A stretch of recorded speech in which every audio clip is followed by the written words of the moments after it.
మరోసారి ప్రపంచం లాక్డౌన్ కానుందా? చాలా మంది దీనిపై ఆందోళన చెందుతున్నారు. చైనాలో కొత్త వైరస్ వచ్చిందనే వార్తతో ప్రపంచ దేశాలన్నీ అప్రమత్తమయ్యాయి. ఈ కొత్త వైరస్తో చైనాలో హెల్త్ ఎమర్జెన్సీ విధించారని, ఇప్పటికే జపాన్లో వేల కొద్ది కేసులు నమోదవుతున్నాయనే వార్తలు వస్తున్నాయి. మరోవైపు ఇండియాలో కూడా తాజాగా 2 కేసులు నమోదైనట్లు తెలుస్తోంది. ఇక ముంబైలో జనవరి 9 నుంచి 12 వరకు లాక్డౌన్ విధిస్తున్నారన్న ప్రచారం జోరుగా సాగుతోంది. ఈ పరిణామాలను చూస్తుంటే మళ్లీ లాక్డౌన్ తప్పదా అనే సందేహాలు వస్తున్నాయి.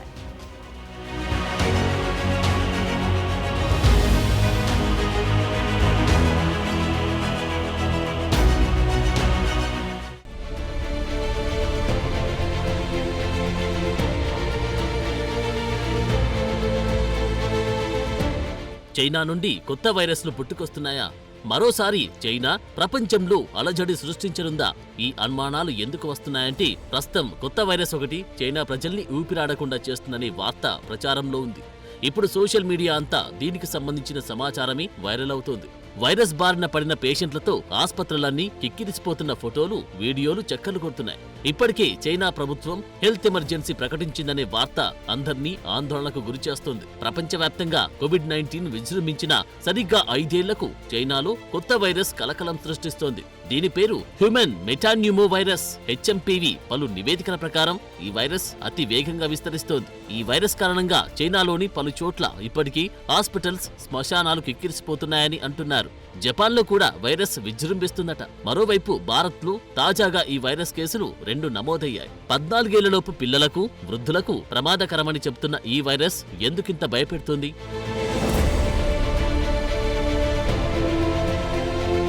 గతంలో కరోనా మహమ్మారి ప్రారంభమై ప్రపంచాన్ని కుదిపేసిన పరిస్థితి గుర్తుకు తెస్తూ ఈ కొత్త వైరస్ పై చైనా అత్యవసర పరిస్థితిని కూడా ప్రకటించిందని వార్తలు వస్తున్నాయి. కానీ ఇందులో ఎంత నిజం ఉందన్నది ఇంకా స్పష్టత రాలేదు. అయితే తాజా పరిస్థితులను ఆరోగ్య శాఖ అధికారులు అత్యంత తీవ్రంగా పరిగణించి పర్యవేక్షిస్తున్నట్లు తెలుస్తోంది. డిసెంబర్ 16 నుంచి 22 వరకు వారంలో ఇన్ఫెక్షన్ తో చైనా ఆసుపత్రుల్లో చేరిన వారి సంఖ్య పెరిగినట్టు డేటా చెబుతోంది. అయితే శీతాకాలంలో ఊపిరితిత్తులకు సంబంధించి అనేక రోగాలు వెలుగులోకి వస్తాయని, ఇందులో భాగంగానే ఈ ఏడాది మరిన్ని ఎక్కువ కేసులు వచ్చాయని చైనా అంటుంది.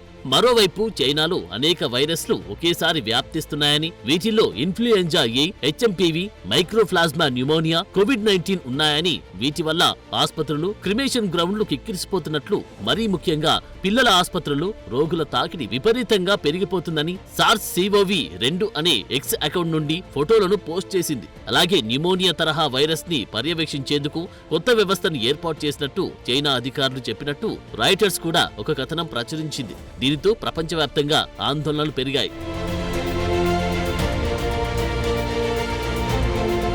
2019 డిసెంబర్లో చైనాలో కరోనా మహమ్మారి మొదలై 3 నెలల్లోనే ప్రపంచమంతా వ్యాపించింది. అంతర్జాతీయంగా ప్రజల జీవన శైలిని మార్చేసిన ఈ వైరస్ భయంతో మరోసారి ఇలాంటి విపత్తు తలెత్తకుండా ముందస్తుగా జాగ్రత్తలు తీసుకోవాలని వైద్య నిపుణులు కూడా సూచిస్తున్నారు. అప్పటి అనుభవాలు దృష్టిలో పెట్టుకుని ప్రభుత్వం అన్ని చర్యలు ముందుగా చేపట్టాలని చెబుతున్నారు. HMPV విస్తరణపై సమర్థవంతమైన నియంత్రణా చర్యలు తీసుకోకపోతే లాక్డౌన్ పరిస్థితులు మళ్లీ రావచ్చని నిపుణులంటున్నారు. ఈ వైరస్ వ్యాప్తిని అరికట్టేందుకు ప్రజలు ప్రభుత్వ సూచనలు పాటించాలని, ముందస్తు జాగ్రత్తలతో సామాజిక దూరం, మాస్కులు వినియోగించాలని తెలంగాణ, మహారాష్ట్ర, ఢిల్లీ వంటి పలు రాష్ట్రాలు అధికారిక ప్రకటన చేశాయి. ఈ కొత్త మహమ్మారిని అడ్డుకునేందుకు ఇప్పటి నుంచి భారత ప్రభుత్వం చర్యలు తీసుకోవాలని నిపుణులు హెచ్చరిస్తున్నారు. దేశాల మధ్య ప్రయాణాలు, వాణిజ్య సంబంధాల వల్ల వైరస్ ఇతర దేశాలకు వ్యాపించే అవకాశం ఉంటుంది గనుక అన్ని దేశాలు సంయుక్తంగా ముందస్తు జాగ్రత్తలు తీసుకుంటే ఇలాంటి విపత్తులను నివారించవచ్చని అంటున్నారు. మరోవైపు చైనా దీనికి సంబంధించిన డేటాను స్పష్టంగా బయటకు చెప్పకపోవడంతో అనుమానాలు పెరుగుతున్నాయి. హ్యూమన్ మెటాన్యూమో వైరస్ అని ఈ వైరస్ బారిన పడిన వారిలో దగ్గు, జలుబు, శ్వాస తీసుకోవడంలో ఇబ్బంది వంటి లక్షణాలు కనిపిస్తాయి. మానవ న్యూమోనియా వైరస్ కేసులు నిరంతరం పెరుగుతున్నాయని చైనా ఇప్పటికే Chinese centre for disease control తెలిపింది. 2 సంవత్సరాల కంటే తక్కువ వయసున్న పిల్లల్లో ఈ వైరస్ కేసులు ఎక్కువగా నమోదవుతున్నాయని, ఇప్పటికే ఏదైనా శ్వాసకోశ వ్యాధి ఉన్నవారికి ఎక్కువ ప్రమాదం ఉందని చెబుతున్నారు. ఈ వైరస్ అంటువ్యాధి కాగా ఒకరి నుండి మరొకరికి వేగంగా వ్యాప్తిస్తుంది కాబట్టి చైనా ఆరోగ్య శాఖ అప్రమత్తంగా ఉన్నట్లు పేర్కొంది. వైరస్ నిరోధించడానికి పెద్ద ఎత్తున పరీక్షలు కూడా జరుగుతున్నట్టు తెలుస్తోంది. అయితే ఈ వైరస్ ఊపిరితిత్తులను ప్రభావితం చేస్తుంది. కొన్నిసార్లు ఇది న్యూమోనియా, ఆస్తమా లేదా క్రానిక్ అబ్స్ట్రక్టివ్ పల్మనరీ డిసీజ్ వంటి వ్యాధులతో బాధపడుతున్న రోగులకు ప్రమాదకరంగా ఉంటుంది. సాధారణంగా ఈ వైరస్ కేసులు పిల్లల్లో కనిపిస్తాయి. కొన్ని సందర్భాల్లో ఇది పిల్లల్లో సాధారణ వ్యాధి అయిన RSV సంక్రమణను పోలి ఉంటుంది. దీంతో పిల్లల్లో దగ్గు, జలుబు, జ్వరం వంటి సమస్యలు వస్తాయని చెబుతున్నారు.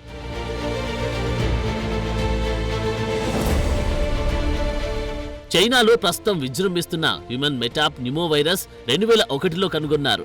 శ్వాసకోశ సమస్యలు కలిగించే ఈ వైరస్ సంబంధిత కేసులు శీతాకాలంలో మరింతగా పెరుగుతాయని వైద్య నిపుణులు అంటున్నారు. అయితే ప్రపంచవ్యాప్తంగా పిల్లల్లో 10% నుండి 12% శ్వాసకోశ వ్యాధులు HMPV వల్ల సంభవిస్తాయి. చాలా సందర్భాల్లో తేలికపాటి కొన్ని లక్షణాలుంటాయి. అయితే 5% నుండి 16% మంది పిల్లల్లో న్యూమోనియా అభివృద్ధి చెందే ప్రమాదముంది.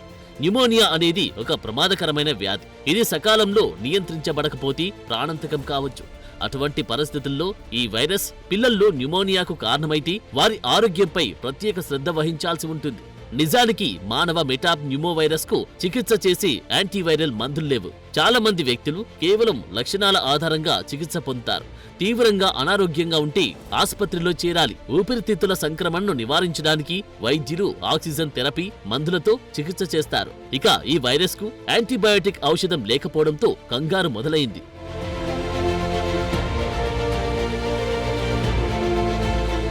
తాజాగా బెంగళూరులోని బాప్టిస్ట్ హాస్పిటల్లో 8 నెలల బాలుడికి 3 నెలల బాలికకు ఈ వైరస్ పాజిటివ్ వచ్చినట్లు మీడియా కథనాలు పేర్కొన్నాయి. అయితే ఆ శిశువులకు ఇంటర్నేషనల్ ప్రయాణ చరిత్ర లేదని అంటున్నారు. అయితే ఇది HMPV కేసు అని కర్ణాటక ఆరోగ్య మంత్రిత్వ శాఖ అధికారికంగా ధృవీకరించలేదు. ఈ సమయంలో రోగి నుంచి నమూనాలు సేకరించి నేషనల్ ఇన్స్టిట్యూట్ ఆఫ్ వైరాలజీకి పంపుతున్నారని అంటున్నారు. దీనిపై స్పందించిన కర్ణాటక ఆరోగ్య శాఖ మంత్రి కార్యాలయం ఈ వైరస్ చైనా నుండి ఉద్భవించిందేనా లేదా అనేది నిర్ధారించడానికి NIV నుంచి నివేదిక వచ్చిన తర్వాత క్లారిటీ వస్తుందని తెలిపింది. ఇక ఈ 2 కేసుల్లోనూ నిమోనియాకు సంబంధించిన బ్రాన్కోట్ నిమోనియా చరిత్ర ఉన్నట్లు తెలుస్తోంది. ప్రస్తుతం 2 చిన్నారులు కోలుకుంటున్నట్టు తెలుస్తోంది. హెల్త్ మినిస్ట్రీ ప్రకటన మేరకు చిన్నారుల్లో HMPV సాధారణంగానే వస్తుందని, ప్రజలు కంగారు పడాల్సిన అవసరం లేదని తెలిపారు.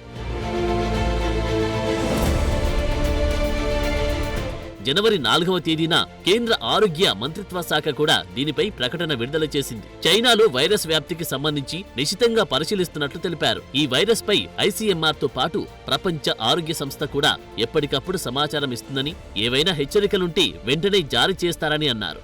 ఇప్పటికైతే WHO దీని ఎలాంటి హెల్త్ ఎమర్జెన్సీ ప్రకటించలేదని అన్నారు. ఇక గతంలో కరోనా అనుభవంతో ఇప్పుడు భారత్ అన్ని విధాలుగా సిద్ధంగా ఉందని, అనుకోని పరిణామాలు ఎదురైతే వేగంగా నివారించే చర్యలు చేపడతామని హామీ ఇచ్చారు.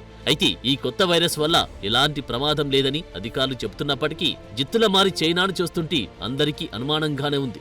అందులోనూ గతంలో డొనాల్డ్ ట్రంప్ పాలనలోనే చైనా నుండి కరోనా బ్లాస్ట్ అయింది. ఇప్పుడు కూడా మరికొన్ని రోజుల్లో ట్రంప్ రెండోసారి అమెరికా పీఠం అధిరోహిస్తూ ఉండగా చైనా నుండి కొత్త వైరస్ వస్తుందనే చర్చ మొదలైంది.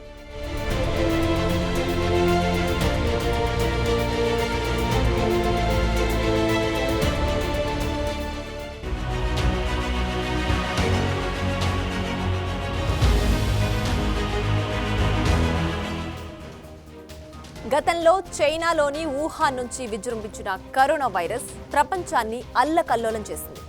సరిగ్గా ట్రంప్ హయాంలోనే ఈ చైనా వైరస్ దుమారం రేపింది. ఇప్పుడు కూడా ట్రంప్ రాబోతున్న తరుణంలో కొత్త వైరస్ గందరగోళం రావడం చర్చకు దారితీస్తోంది. అంటే చైనా ట్రంప్పై పగబట్టిందా? అమెరికా ఆధిపత్యానికి చైనా ఇలా చెక్ పెట్టాలనుకుంటోందా? ఒకవేళ ఈ కొత్త వైరస్ కరోనాలా వెంటాడితే మళ్ళీ లాక్డౌన్ వస్తే ఈ సందేహమే అందరినీ కలవరానికి గురిచేస్తోంది.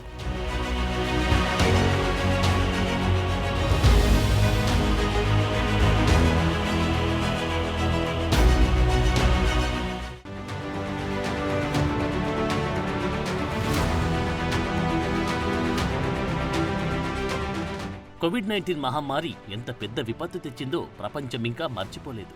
2019లో చైనాలోని వుహాన్ ల్యాబ్ నుండి వచ్చిందని చెప్పుకుంటున్న కరోనా ఇలాగే మొదలై వ్యాప్తి తీవ్రతను పెంచుకుంటూ పోయింది. ఎంతలా అంటే ప్రపంచంలోని మారుమూలల్లో కూడా ప్రాణభయాన్ని చూపించింది. ఎడారి సముద్రం తేడా లేకుండా అంతటికి వ్యాపించుకుంటూ వెళ్ళింది. ఇది అంటువ్యాధి.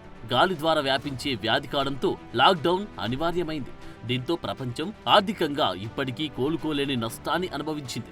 అయితే ఈ కొత్త వైరస్ కూడా అలాంటి మరో లాక్డౌన్ కి కారణమవుతుందా అనే భయమే అందరినీ ఆందోళనకు గురి చేస్తుంది.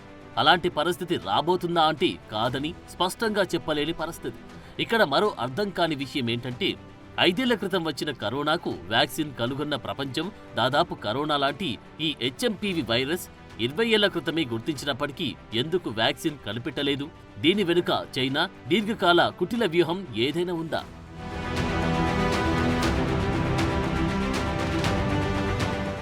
2001లో తెలియని ఓ వ్యాధి కారకాల వల్ల శ్వాసకోశ ఇన్ఫెక్షన్లున్న పిల్లల్లో నసోఫారింజియల్ ఆస్పిరేట్ శాంపిల్స్ లో డచ్ వారు దీన్ని మొదటిగా గుర్తించారు. సెరోలాజికల్ అధ్యయనాల ప్రకారం ఇది 60 సంవత్సరాలు ఉనికిలో ఉన్నట్లు తేలింది.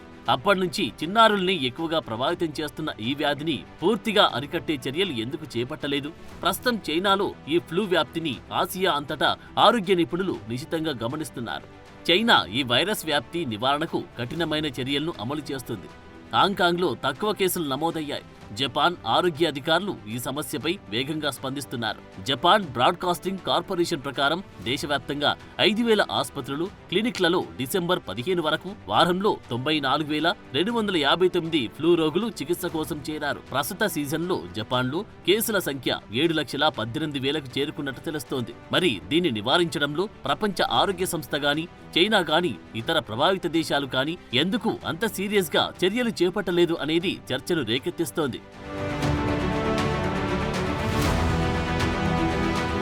ప్రపంచంలో అన్నింటికంటే అగ్రరాజ్యంగా ఎదగాలని చైనా ఎప్పటినుంచో భావిస్తుంది. అమెరికాను సైతం పక్కన పెట్టాలని అనుకుంటుంది.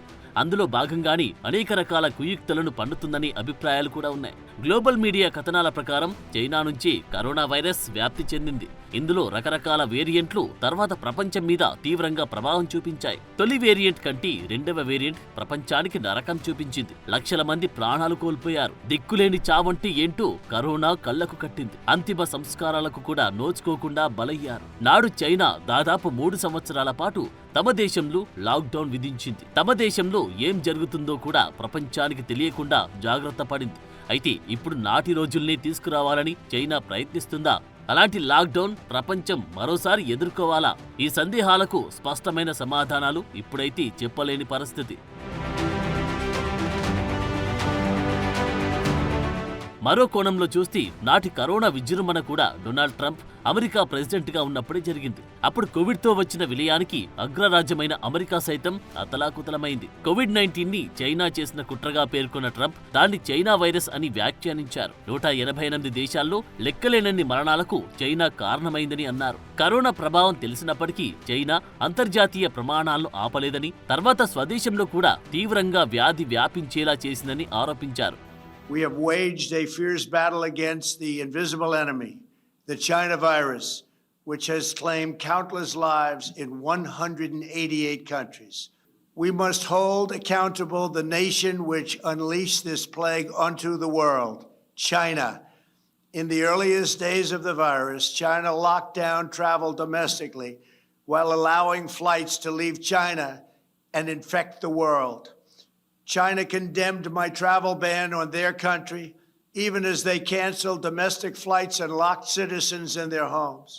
నాడు ట్రంప్ అన్న చైనా వైరస్ అనే మాటలు జాతి వివక్షకు దారితీస్తుందంటూ తీవ్రస్థాయిలో విమర్శలు వచ్చాయి. అయినప్పటికీ ట్రంప్ తన మాటకు కట్టుబడినట్లే తర్వాత కూడా వ్యవహరించారు. అయితే చైనా కూడా ట్రంప్ మాటలపై ఘాటుగా స్పందించింది. ఐక్యరాజ్య సమితిలో చైనా ప్రతినిధి నుండి చైనా అధ్యక్షుడు జిన్పింగ్ వరకు ట్రంప్ వ్యాఖ్యలపై నిప్పులు చెరిగారు. China resolutely rejects the baseless accusation against China. COVID-19 reminds us that we're living in an interconnected global village with a common stake. All countries are closely connected and we share a common future. No country can gain from others' difficulties or maintain stability by taking advantage of others' troubles. ఆ సందర్భంలో Trump వ్యాఖ్యలపై స్పందించిన China president Jinping corona లాంటి మహమ్మారిని అన్ని దేశాలు కలిసి ఎదుర్కోవాలని, ప్రస్తుతమున్న ప్రపంచ వైఖరిని బట్టి అన్ని దేశాలు కలిసి గ్లోబల్ గ్రౌండ్ గానే జీవిస్తున్నాయని, ఇలాంటి వాతావరణంలో మహమ్మారులను వెంటనే అరికట్టడం సాధ్యం కాదని అన్నారు. అన్ని దేశాలు కలిస్తేనే మహమ్మారిని అడ్డుకోగలమని అన్నారు.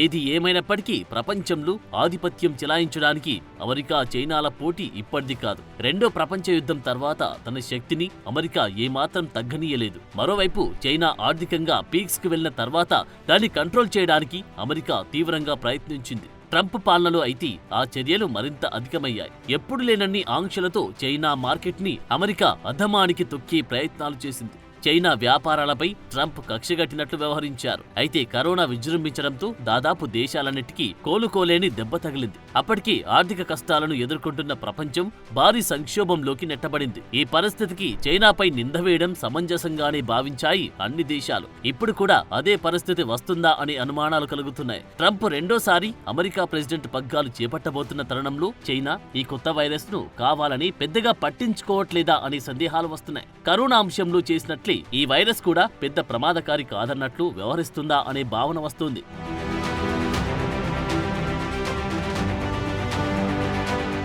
ట్రంప్ చైనా మధ్య జరిగిన కరోనా రచ్చతో ప్రపంచ ఆరోగ్య సంస్థపై కూడా ఆరోపణలు వచ్చాయి. స్వయంగా ట్రంప్ WHOను నిందించారు. చైనా నుండి వచ్చిన వైరస్ పై WHO ఎందుకు కినుకు వహించిందని విమర్శించారు.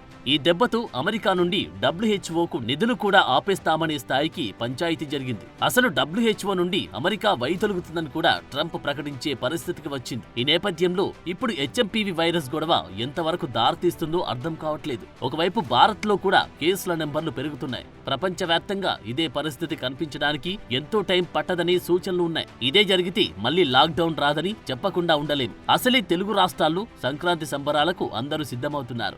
ప్రయాణాలు ఊపందుకున్నాయి. బహిరంగ ప్రదేశాలన్నీ రద్దీగా మారుతున్నాయి. పండగ సీజన్లో ఎయిర్పోర్ట్ నుండి bus stand, railway station, shopping malls కిక్కిరిసిపోయింది. సంక్రాంతి హడావిడి అంతా బహిరంగంగా సమూహాలలోనే కనిపిస్తోంది. ఈ పరిస్థితుల్లో భారత్లో కూడా పెరుగుతున్న కొత్త వైరస్ కేసులు ఆందోళన కలిగిస్తున్నాయి.